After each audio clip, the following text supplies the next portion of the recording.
welcome back to my channel.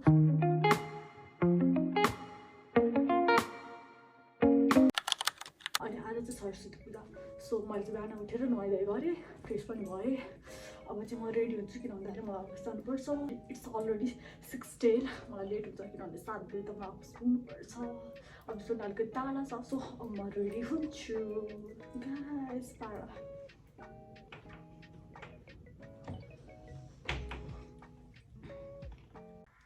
Saraswati पूजा हुन्थ्यो म एकदम धेरै इमोसनल हुन्छु किन भन्दाखेरि मलाई पहिलाको कुरा याद आउँछ कि स्कुल टाइममा हुँदा प्रोग्राम हुन्थ्यो डान्स गरिन्थ्यो रमाइलो गरिन्थ्यो ट्रेडिसनल ड्रेस लगाइन्थ्यो बुनिया खाइन्थ्यो घुम्नु जान्थ्यो सबै कुरा याद आइरहेछ एकदमै धेरै याद आइरहेछ केही छैन लाइफमा त एउटै हुँदैन यस्तो भइहाल्छ सधैँ पहिलाको जस्तो काम हुन्छ र तर एकदमै धेरै मिस गरिरहेछ आज सरस्वती पूजाको दिन चाहिँ होइन के गर्ने यसरी बिहान बिहान उठेर अफिस जानु परिरहेछ दुःख लाग्छ चम्किरा होला अनुहार त्यो पहिला एकदम याद आउँछ कि एकदमै घरमा ढाँटेर यताउति गएको आई मिस दोज डेज क्या दोज डेज सरस्वती पूजा भन्ने बित्तिकै मलाई बच्चाहरू देख्ने बित्तिकै कस्तो याद आउँछ अब त त्यो रमाइलो पनि हुँदैन सधैँ लाइफ एउटै हुँदैन रहेछ भन्ने कुरा चाहिँ बल्ल थाहा हुँदै गयो अब ए मेरो घाँटीबाट मैला आइरहेको यार मैले नुहाएको अहिले भर्खर नुहाएको त कसरी आयो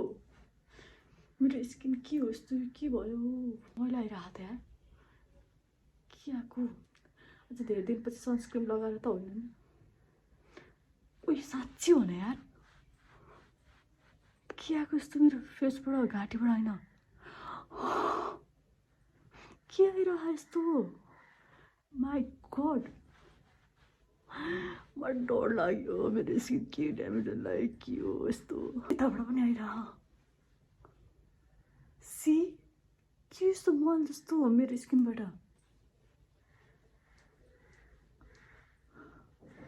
होइन के आएको यस्तो मैले दिस यार गाइस के हो यस्तो यो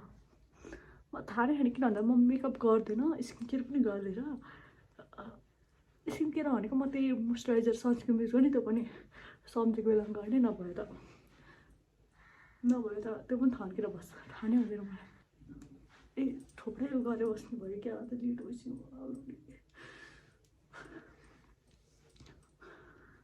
पठाउ गरेर जानु पर्ला जस्तो हिँड्दै जान्थेँ पठाउ नै गरेर जानु पर्ला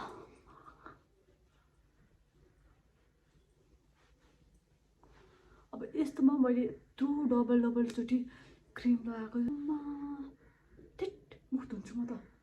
लाउँदै र बुर्के पनि भनेको गयो पर्दैन मुख धुन लेट भइसक्यो मुख धुएर बस्दै हो मैले आजै है बिहान बिहान लगाएको नभए त म लगाउने थिएँ लगाइदिउँ अब मेकअप नै गर्न आउँदैन सिधा कुरा अहिले किन नगरेको भन्दाखेरि छेउछेउमा पुरै लागेको बाहिर है मैले यति धेरै छ क्या बाहिर निस्केको हुन्थ्यो मेरो अहिले नास्किने गर्ने भनेर यति भन्दा मलाई याद आयो आज त मेरो घरमा श्राद्ध त्यही भएर मैले पूजा चाहिँ गर्दिनँ अहिले चाहिँ बिहान बिहान पूजा गर्दिनँ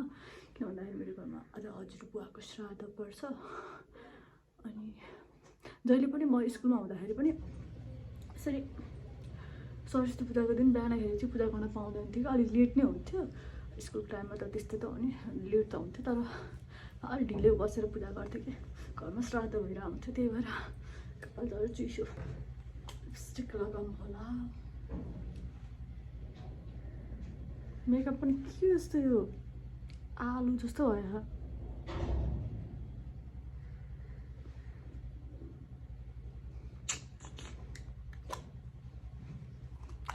अब चाहिँ रेडी भएर जाने हो अफिस भयो यति हो मेरो मेकअप चिसो छ मेरो कपाल यस्तो पातलो छ नि कसम भनेको म टाक्लो हुन्छु क्या अबको 2 महिनाभित्रमा यति कपाल झर्छ नि कपाल झर्न रुक्नको लागि चाहिँ के गर्नुपर्छ होला नो आइडिया होइन यस्तो पातलो नि मैले धेरै भयो कि मेरो कपालमा चाहिँ बोर्डमा रेजर युज नगरेको अहिले चेन्ज गर्नु पर्ला एकदम भारी अलिक चिसो जाडो पनि छ बिहान नुहाएको छु फेरि सर्दी लाग्यो भने त बर्बाद हुन्छ बर्बाद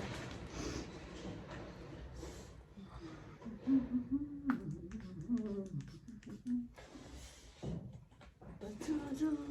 मनका कुरा सुन्छौ भने तिमी जुनी जुनी समाउने हुन्छौ भने तिमी जिन्दगीको कुनामा रुनु पर्यो भने नै सम्झी परे नि छुन्छौ भने तिमी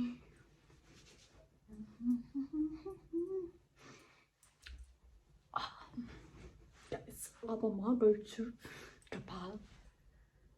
हेयर ड्रायर युज गर्छु मेरो कपालमा त्यसपछिबाट म रेडी भएर चलिदिन्छु अफिस म यस्तो नाटक गरेर चाहिँ अलरेडी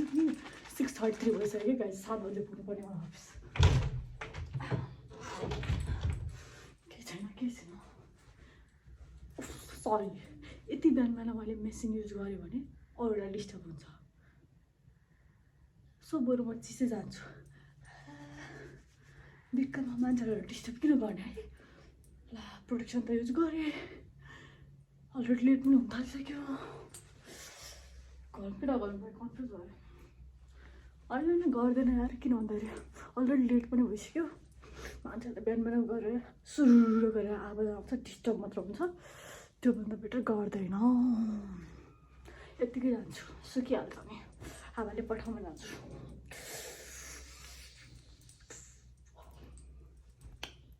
अब रेडी हुन्छु म गाइज म रेडी भएँ अलरेडी आज म यो लाउँदैछु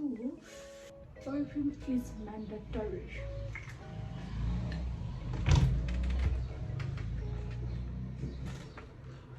मलाई त यस्तो दुःख लागिरहेको छ नि होइन सरसित पूजा मनाउन पाइएन क्या पाइएन किन भन्दाखेरि मेरो साथीहरू छैनन् कहाँ गएर मनाउने काठमाडौँको ठाउँमा I miss my home I miss my friend म सबैजना मिस गरिरहेको छु जो साथीहरूले मेरो भिडियो हेरिरहेको छ तिनीहरूलाई आई मिस यु गाइज भन्न चाहन्छु मान्छे ठुलो किन हुन्छ क्या मान्छे किन बढ्छ क्या मलाई चाहिँ होइन सधैँ चाइल्डहुड भएर बस्छ मन छ क्या अनि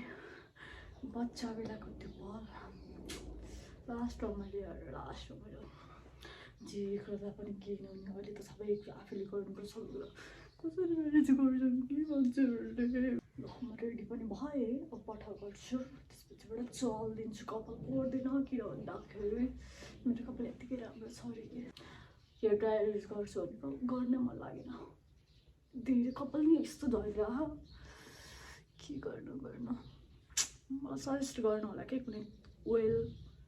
कुनै रेमेडी केही कुराहरू जुनले चाहिँ कपाल झर्न रोक्छ कस्तो धेरै जाडो हो कि खुट्टातिर मन नलाग्यो नजाँदा चाहिँ मेरो कपाल पनि सुकिसक्यो अलमोस्ट सुकिसक्यो यस्तो पातलो भयो कि यति छिटो कपाल सुक्छ कि यति छिटो कपाल सुक्छ कि मलाई हेयर ड्रायर नै चाहिँदैन गरीमा त 5 मिनटमा मेरो कपाल सुकिसक्छ ओहो मेरो नाकबाट लामो लगाएको मलाई रुगा लाग्यो गाइस मलाई रुगा लाग्यो बिहान उठेर नहुनेको परिणाम आगबाट घिउ बगिसक्यो मैले चाहिँ आज पूजा गरिनँ किन भन्दाखेरि अब मेरो घरमा श्राद्ध छ अनि मैले पूजा गर्न मिल्दैन क्या अहिले अनि श्राद्ध सकेपछि मात्र पूजा गर्ने हो नि त oh you can see there Saraswati माताको फोटो पनि छ यहाँनिर ठ्याक्कै मेरो बेडको माथि छ मैले जहिले हलमा जान्छ पढ्थेँ आज त पनि पढिँदैन अब होस् भोलि पढ्छु भोलि स्याटरडे पनि छ हनुमानको बार यस्तो भोलि पढ्छु ठिक छ के छैन मलाई कस्तो जाडो भएर आयो नि ज्याकेट लगाउनुपर्छ कि माथिबाट टक्क लगाएर दिउँसोखेरि गर्मी हुन्छ त्यही भएर नलगाउनु भनेको मैले ज्याकेट लगाएँ किन भन्दा लास्ट चाहिँ जाडो छ अहिले बाइकमा यहाँबाट त्यहाँसम्म पुग्यो भने म टोटली फ्रिज हुन्छु अलरेडी नाकबाट घिउ निस्किसक्यो त्यही भएर ज्याकेट लगाएँ